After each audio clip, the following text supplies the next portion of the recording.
వర్షాకాలం స్టార్ట్ అయిందంటే చాలండి మనకి తాటిపూల సీజన్ వచ్చేసినట్టే. మనకి ఈ ఆషాఢ మాసం, శ్రావణ మాసంలో కూడా ఈ తాటిపూలు అనేవి బాగా ఎక్కువగా దొరుకుతాయి.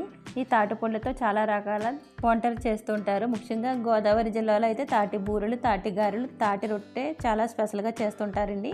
దీని టేస్ట్ సిటీలో ఉన్న వాళ్ళకి తెలియకపోవచ్చు కానండి, పల్లెటూరులో ఉన్న వాళ్ళైతే దీన్ని ఈ సీజన్లో ప్రతి ఒక్కరు చాలా ఇష్టంగా తింటారు. ఇప్పుడు తాటి గారెలు, తాటి బూరెలు పక్కా కొలతలతో ఎలా తయారు చేసుకోవాలో ఇప్పుడు చూద్దాం. ఇక్కడ ముందుగా ఒక బౌల్ తీసుకుని ఆ బౌల్లోకి ఒక కప్పు తాటి పేస్ట్ తీసుకోవాలండి. మనం ఏ కప్పుతో అయితే తాటి పేస్ట్ తీసుకున్నామో అదే కప్పుతో ఒక కప్పు ఉప్మా రవ్వ కూడా వేసుకోవాలి.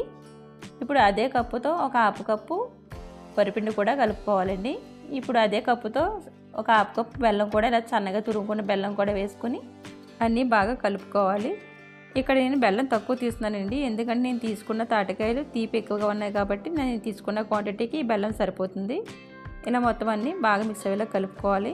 మీకు తాటికాయ నుంచి తాటి పేస్ట్ ఎలా తీసుకోవాలో తెలియకపోతే నేను దీనికి ముందు వీడియోలో చేసి పెట్టానండి, ఆ వీడియో ఒకసారి చూడండి.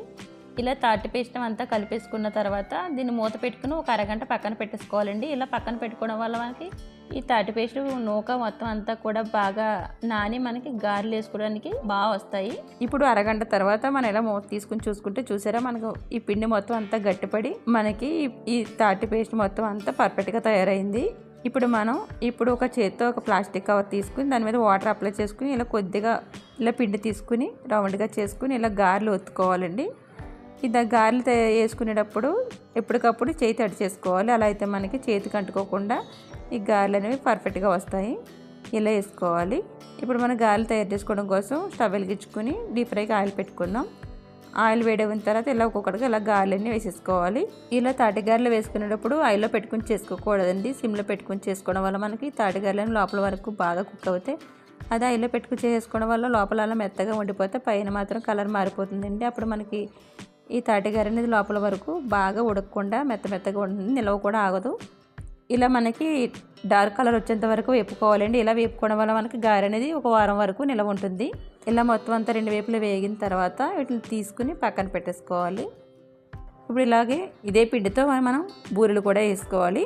ఇలా తాటి పేస్ట్ కొద్దిగా తీసుకుని ఇలా పునుకుల్లా వేసుకోవాలండి. ఇలా ఒకే పిండితో ఇలా తాటి గారెలు, తాటి బూరెలు రెండు కూడా వేసుకోవచ్చు. కానీ మనం తాటి పేస్ట్ కలుపుకునేటప్పుడు ఎటువంటి వాటర్ యాడ్ చేసుకోకుండా కలుపుకుంటే మనకి ఈ పిండి అనేది గట్టిగా ఉండి మనం గారెలు చేసుకున్నా బూరెలు చేసుకున్నా విడిపోకుండా పర్ఫెక్ట్గా వస్తాయి. ఇలా ఒక్కొక్కటిగా వేసుకున్న తర్వాత వీటిని ఒకవైపు బాగా వేగనివ్వాలి. ఇప్పుడు ఇవి ఒకవైపు వేగిన తర్వాత రెండో వైపు తిప్పుకొని మొత్తం ఈ తాటి బూరెలు మొత్తం అన్ని వైపులు బాగా వేగేలాగా వేపుకోవాలి.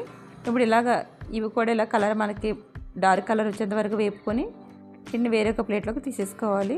అంతేనండి, మన తాటి గారెలు తాటి బూరెలు రెడీ అయిపోయినాయి.